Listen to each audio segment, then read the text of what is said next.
नमस्कार प्रिय मित्रों, स्वागत है आप सभी का अपने चैनल कथा साहित्य दर्पण में।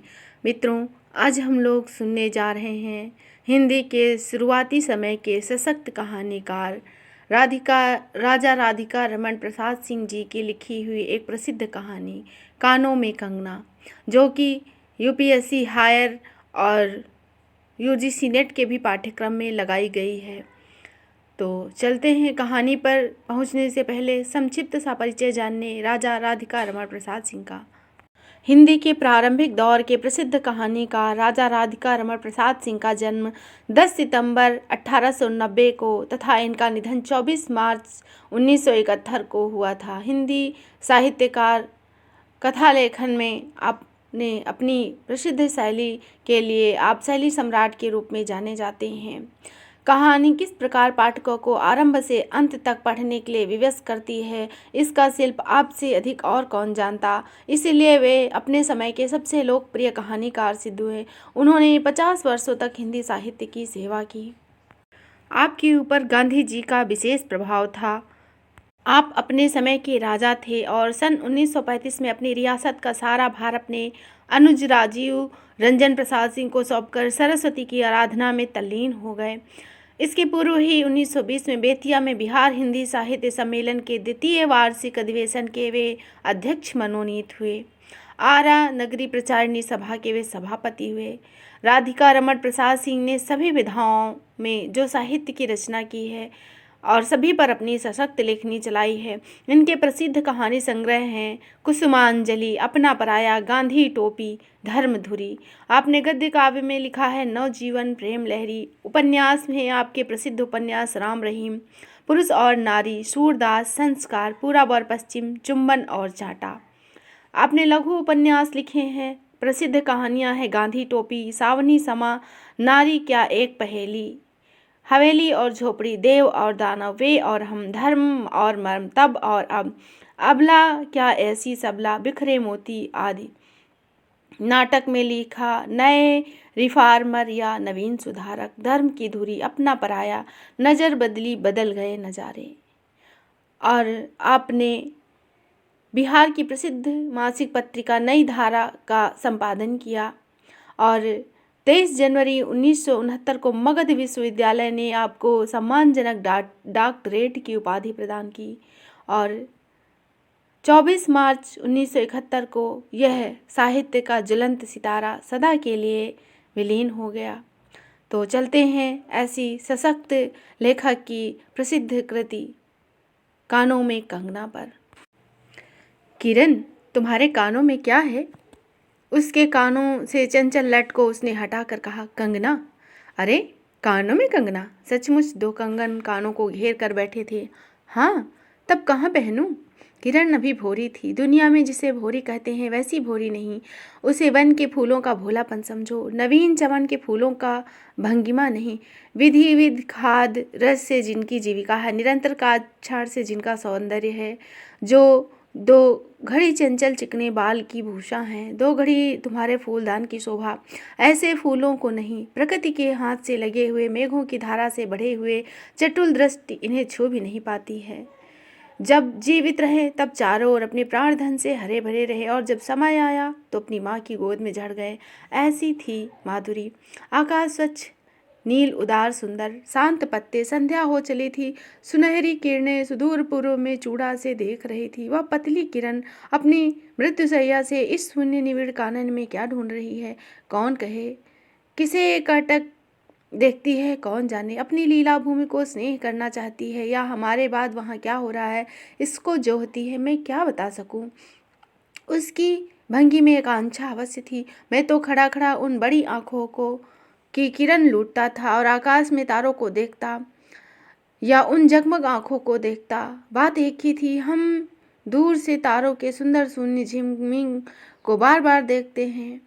मैं रसाल की डोरी थाम पास ही खड़ा था। बालों को हटाकर कंगना दिखाने की भंगी प्राणों में रह रहकर उठती थी।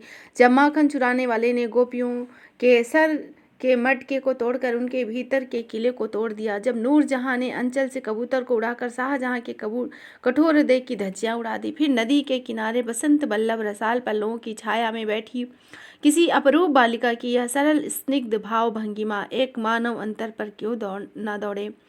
किरण इन आंखों के सामने प्रतिदिन ही आती थी। कभी आम के टिकोरे से आंचल भर लाती, कभी मौल सिरी के फूलों की माला बना लाती, लेकिन कभी भी ऐसी बाल सुलभ लीला आंखों से होकर हृदय तक नहीं उतरी। तो आज क्या था? कौन शुभ या अशुभ क्षण था? अचानक वह बनौली लता मंदार माला से भी कहीं मनोरम दिख पड़ी। कौन जानता था कि चाल से कुचाल जाने में, हाथों से कंगन भूलकर कानों में पहनने में इतनी माधुरी है। 2 टके के कंगनों में इतनी शक्ति है। गोपियों को भी कभी स्वप्न में भी नहीं झलका था कि बांस की बांसुरी में घूंघट खोलकर नचा देने की अद्भुत शक्ति भरी है। मैं चटपट उसके कानों से कंगन उतार लेता हूँ, धीरे धीरे उसकी उंगलियों पर चढ़ाने लगा। ना जाने उस घड़ी कैसी खलबली थी, मुंह से अचानक निकल आया, किरण, आज की यह घटना मुझे मरते दम तक नहीं भूलेगी। यह भीतर बैठ गई। उसकी बड़ी बड़ी आंखों में और भी बड़ापन छा गया। मुझे चोट सी लगी।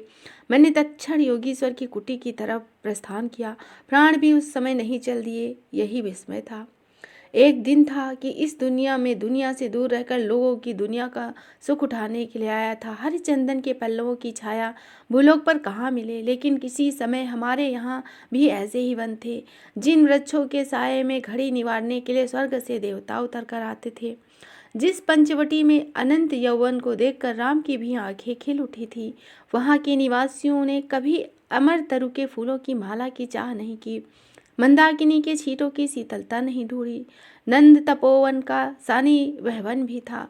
कल्प वृक्ष की छाया में शांति अवश्य है, लेकिन कदम की छाइयाँ कहाँ मिलती हैं। समय ने कुछ पलटा दिया। अब ऐसे वन नहीं जहाँ कृष्ण गोलोक से उतरकर 2 घड़ी बंसी की टेर दें। ऐसे कुटीर नहीं जिनके दर्शन से रामचंद्र का भी अंतर प्रसन्न हो। ऐसे मुनीस नहीं जो धर्म धुरंधर धर्मराज को भी धर्म की शिक्षा दें। यदि 1-2 भूले भटके हो भी तो अब तक दुनिया पर उनका पर्दा नहीं उठा। जगत माया की माया नहीं लगी, लेकिन वे कब तक बचे रहेंगे? लोग अपने यहाँ अलौकिक बातें कब तक होने देंगे? ऋषिकेश के पास एक सुंदर वन है। सुंदर नहीं, अपरूप सुंदर। वह प्रमोद वन के विलास कुंजों के जैसा सुंदर नहीं, वरन चित्रकूट या पंचवटी की महिमा से मंडित है। वहाँ चिकनी चांदनी में बैठकर कनक घुंघरू की इच्छा नहीं होती, वरन प्राणों में ऐसी आवेश धारा उठती है जो कभी अनंत साधना के गोल में पहुँचती, कभी जीवन जगत के एक एक तत्व को में मिलती। गंगा की अनंत गरिमा, वन की निविड़ योग निद्रा वहीं देख पड़ेगी। कौन कहे वहाँ जाकर यह चंचल चित्त क्या चाहेगा। इसी वन में एक कुटी योगीश्वर बनाकर रहते थे। योगीश्वर योगीश्वर ही थे। यद्यपि वह भूतल पर रहते थे, तथापि उन्हें इस लोक का जीव कहना यथार्थ नहीं था। उनकी चित्तवृत्ति सरस्वती के श्री चरणों में थी या ब्रह्मलोक की अनंत शक्ति में लिपटी थी, और वह बालिका स्वर्ग से एक रस में उतरकर उस घने जंगल में उजाला करती फिरती थी। वह लौकिक मायाबद्ध जीवन नहीं, इससे बंधन रहित बाधाहीन नाचती किरणों का लेखा कहना चाहिए। मानो निर्मुक्त चंचल मलय वायु फूल फल पर डाली डाली पर डोलती फिरती हो, या कोई मूर्तिमान अमर संगीत बेरोक टोक हवा या जल की तरंग भंग पर नाच रहा हो। मैं ही वहाँ इस लोक का प्रतिनिधि था। कुछ सालों से मैं योगीश्वर के यहाँ आता जाता था। पिता की आज्ञा थी कि उनके यहाँ जाकर अपने धर्म के ग्रंथ पढ़ डालूं। योगीश्वर और बाबा लड़कपन के साथी थे, इसीलिए उनकी मुझ पर इतनी दया थी। किरण उनकी ही लड़की थी। उस कुटीर में वह एक दीपक थी। जिस दिन की घटना मैं लिख रहा हूँ, उसी दिन सवेरे मेरे अध्ययन की पूर्ण होती थी, और बाबा के कहने पर एक जोड़ा पीताम्बर, 5 स्वर्ण मुद्राएं तथा किरण के लिए 2 कनक कंगन आचार्य के निकट ले गया। योगीश्वर ने सब लौटा दिया, केवल कंगन को किरण उठा ले गई। वह क्या समझकर चुप रह गए। समय का अद्भुत चक्र है। जिस दिन मैंने धर्म ग्रंथ से मुंह मोड़ा, उसी दिन कामदेव ने वहां जाकर उस किताब का पहला सफ़ा उल्टा। दूसरे दिन मैं योगीश्वर से मिलने गया। वहां किरण को पास बिठाकर ना जाने क्या पढ़ा रहे थे। उनकी आंखें गंभीर थी। मुझको देखते ही उठ पड़े और मेरे कंधे पर हाथ रखकर गदगद स्वर से बोले, नरेंद्र, अब मैं चला, किरण तुम्हारे हवाले है। यह कहकर किसी की सुकोमल उंगलियां मेरे हाथ में रख दी गई। लोचनों के कोनों पर 2 बूंद निकल कर झांक रहे थे। मैं सहम उठा। क्या उनको सब बातें विदित थी? क्या उनकी तीव्र दृष्टि मेरी अंतर्लहरी तक डूब चुकी थी? वह ठहरे नहीं, चल दिए। मैं कांप कर रह गया। किरण देखती रह गई। सन्नाटा छा गया। वायु भी चुप हो चली। हम दोनों भी चुपचाप चल पड़े। किरण मेरे कंधे पर थी। हठात अंतर में कोई अकड़ कर कह उठा, हाय नरेंद्र, ये क्या? तुम इस वन पुष्प को किस चमन में ले चले? इस बंधन विहीन स्वर्गीय जीवन को किस लोक जाल में बांधने चले हो? कंकड़ी जल में जाकर कोई स्थायी विवर नहीं फोड़ सकती। क्षण भर जल के समतल को भले ही उलट पलट कर दे, लेकिन इधर उधर से जल तरंग दौड़कर उस छिद्र का नामो निशान नहीं रहने देती। जगत की भी यही चाल है। यदि स्वर्ग से देवेंद्र भी आकर श्लोक चलाचल में खड़े हो जाएं, तो फिर संसार देखते ही उन्हें अपना बना लेगा। इस काल कोठरी में आकर इस कालिमा से बचे रहे, ऐसी शक्ति अब आकाश कुसुम ही समझो। 2 दिन में राम हाय जानकी कहकर वन में डोलते फिरे। 2 ही क्षण में यही विश्वामित्र को भी स्वर्ग से घसीट लाया। किरण की भी यही अवस्था हुई। कहाँ प्रकृति की निर्मुक्त गोद, कहाँ जगत का जटिल बंधन पास, कहाँ से कहाँ आ पड़ी। वह अलौकिक भोलापन, वह विसर्ग उच्छ्वास हाथों हाथ लुट गया। उस वन फूल की विमल कांति लौकिक चमन की मायावी मनोहरिता में परिणित हो गई। वह आंखें उठाकर आकाश से नीरव बातचीत करने का अवसर नहीं पाती। मलय वायु से मिलकर मलयाचल के फूलों की पूछताछ क्यों करो? जब किशोरी नए साँचे में ढल उतरी तो उसे पहचानना भी कठिन था। अब वह लाल चोली, हरी साड़ी पहन, सर पर सिंदूर रेखा सजाती, हाथों में कंगन, कानों में बाली, गले की कंठी और कमर की करधनी दिनों दिन उसके चित्त को नचाए मारती थी। जब वह कमर की करधनी पहनती, बसंत वायु उसके आंचल से मोतियों की लपट लाकर मेरे बरामदे में भर देता। फिर किसी मतवाली माधुरी या तीव्र मदिरा के नशे में मेरा मस्तिष्क घूम जाता। मैं चटपट अपना प्रेम चित्कार फूलदान रंगीन चिट्ठी में भरकर जूही के हाथ ऊपर भिजवा देता, या बाजार से दौड़कर कटकी गहने व विलायती चूड़ी खरीद लाता। लेकिन जो भी हो, अभी भी कभी उसे प्रफुल्ल वदन, आलोक की छटा, पूर्व जन्म की सुख विस्मृत सी हो आती, और आंखें उसी जीवंतम सुंदर झिकमिक का नाच दिखाती थी। यूं ही 2 साल मुरादाबाद में कट गए। एक दिन मोहन के यहाँ नाच देखने गया। वही किन्नरी से आंखें मिली क्या, लीन हो गई। नवीन यौवन, कोकिल कंठा, चतुर चंचल चेष्टा तथा मायावी चमक। अब चित्त को चलाने के लिए और क्या चाहिए? किन्नरी सचमुच किन्नरी थी, नाचने वाली नहीं, नचाने वाली। एक बार देखा तो इस लोक की सुंदरी उसको समझना दुस्तर था। एक लपट जो लगती तो किसी नशे सी चढ़ जाती। यारों ने मुझे और चढ़ा दिया। आँखें मिलती मिलती मिल गई, हृदय को भी साथ घसीट ले गई। फिर क्या था? इतने दिनों की धर्म शिक्षा, 7 संवत्सर पूजा, लक्ष्मी बाप दादों की कुल प्रतिष्ठा, पत्नी के पवित्र प्रेम को एक एक करके उस प्रतीप्त वासना कुंड में भस्म करने लगा। अग्नि और बढ़ती गई। किन्नरी की चिकनी दृष्टि, चिकनी बातें घी बरसाती रही। घर बार सब जल उठा। मैं निरंतर जलने लगा। ज्यों ज्यों जलता गया, जलने की इच्छा और बढ़ती गई। 5 महीने कट गए, नशा नहीं उतरा। बनारसी साड़ी, पारसी जैकेट, मोतियों का हार, कटकी कर्णफूल, सब कुछ लाकर उस मायावी के अलक रंजित चरणों पर रख दिए। किरण हेमंत की मालती बनी थी, जिस पर एक फूल नहीं, एक पल्लव नहीं। घर की वधू क्या करती? जो अनंत सूत्र से बंधा था, जो अनंत जीवन का संगी था, वह हाथों हाथ पराये के हाथ बिक गया।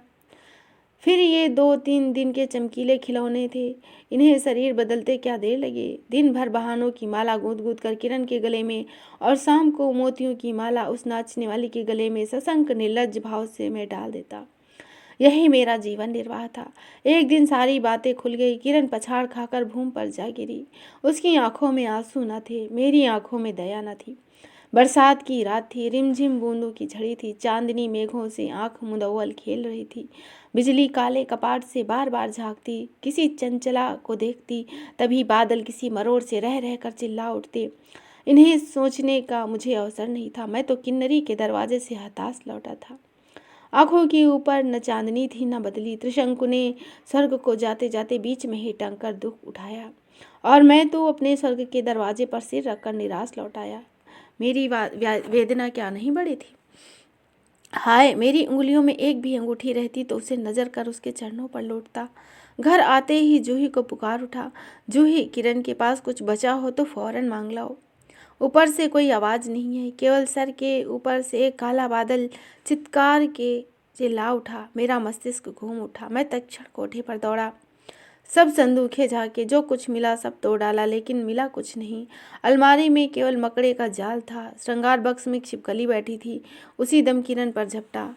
पास जाते ही सहम गया। वह एक तकिया के सहारे निसहाय निस्पंद लेटी थी। केवल चांदनी खिड़की से होकर उसे गोद में ले रखा था, और वायु उस शरीर पर जल से भिगोया पंखा झल रही थी। मुख पर एक अस्पष्ट अपरूप छटा थी। कौन कहे, कहीं जीवन की शेष रस्म क्षण भर वहीं अटकी हो। आंखों में एक जीवन ज्योति थी। शायद प्राण शरीर से निकलकर किसी आश्रय से वहां बैठे थे। मैंने फिर पुकार कर कहा, किरण, किरण, तुम्हारे पास कोई गहना है? हाँ, छीण कंठ की कांकली थी। कहाँ है? अभी देखने दो। धीरे से उसने घूंघट सरका कर कहा, वही कानों का कंगना। सर तकिए से ढल पड़ा, आंखें भी झिप गई। वह जीवंत रेखा कहाँ चले गई? क्या इतने के ही लिए अभी तक ठहरी थी? आंखें मुंदी जा रही थी और वही कंगन थे, वैसे ही कानों में घेर कर बैठे थे। मेरी स्मृति तड़ित वेग से नाच उठी। दुष्यंत ने अंगूठी पहचान ली। भूली शकुंतला उसे याद आ गई। लेकिन दुष्यंत सौभाग्यशाली थे, चक्रवर्ती राजा थे। अपनी प्राण प्रिया को आकाश पाताल छान कर ढूंढ निकाला। मेरी किरण तो इस भूतल पर न थी। किसी तरह प्राण देकर भी नहीं पता पाता उसका परलोक से ढूंढ निकालूं, ऐसी शक्ति इस दीनहीन मानव में कहाँ। चढ़ा नशा उतर पड़ा। सारी बातें सूझ गई, पर आंखों की पट्टी खुली। लेकिन हाय, खुली भी तो उस समय जब जीवन में केवल अंधकार रह गया। तो इस तरह आपने सुनी राजा राधिका रमण प्रसाद सिंह जी की लिखी प्रसिद्ध कहानी कानों में कंगना, जो कि यूजीसी नेट के पाठ्यक्रम में और असिस्टेंट प्रोफेसर के पाठ्यक्रम में भी लगी हुई है। तो मित्रों, आशा है कि आपको यह कहानी अवश्य ही पसंद आएगी।